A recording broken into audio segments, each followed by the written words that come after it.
Welcome back to Capitol Review. I'm Mark Hall. This week, early voting started in Virginia, and it comes as the race heats up for the White House. As Vice President Kamala Harris and former President Donald Trump remain active on the campaign trail, a lot can happen between now and November 5th. A big focus right now, the swing states. In a new Washington Post poll, Harris and Trump are virtually tied in Pennsylvania. It comes nearly 1 week after the first presidential debate in Philadelphia. Both Harris and Trump are at 48% among likely voters. Harris is at 48% and Trump at 47% among registered voters. Joining us now is Professor Larry Sabato. He is the director of the Center for Politics at the University of Virginia. Professor, welcome back to Capitol Review. Thank you so much, Mark. Well, Larry, you know that early voting is already underway now. What does early voting mean to you in the Commonwealth? Early voting means that more people have an opportunity to vote on more days and fewer excuses not to vote. That's really what it says to me, and it usually does increase voter turnout. I think we'll have a very strong turnout this year.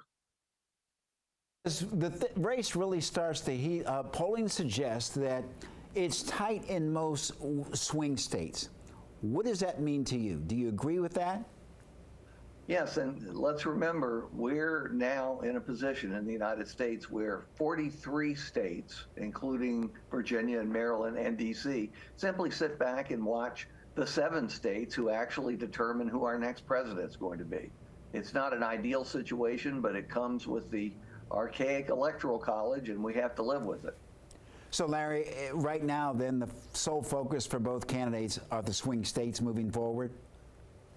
Yes, absolutely. And as far as polling is concerned, polling can tell you if one candidate is clearly winning or the other candidate is clearly winning, or if it's close. And all these polls tell you, the last several dozen of them put together, it's close.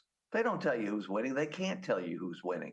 And they all contradict one another. You mentioned the Washington Post poll that had Trump and Harris tied in Pennsylvania. Same day, New York Times comes out with a poll showing Harris up 4 points in Pennsylvania.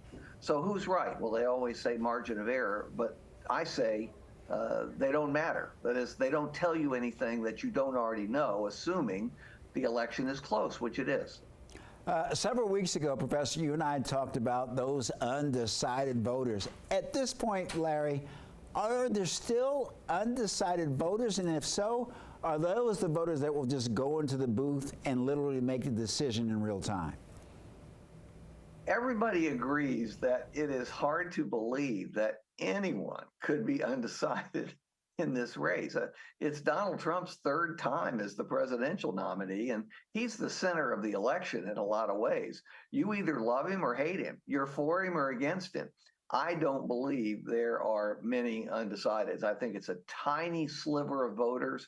Yes, if this is another 2000 election, 537 votes between Bush and Gore in Florida, something like that, they might make a difference. Here's what's really going on. There are many people who don't want to say who they're going to vote for. They don't want family and friends to hear it. They don't want to get into an argument.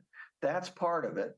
And the other part is this is an election that really will be about enthusiasm and turnout, Democrat versus Republican. The side that is more enthusiastic and more determined to win as we approach Election Day is probably the side that will capture the White House. Quickly, Professor, what do you expect from both campaigns in these final weeks? They're going to throw everything but the kitchen sink at one another. There will be some discussion, positively, I suppose, of issues, but most of it will be, you know what you are, but what am I, and vice versa.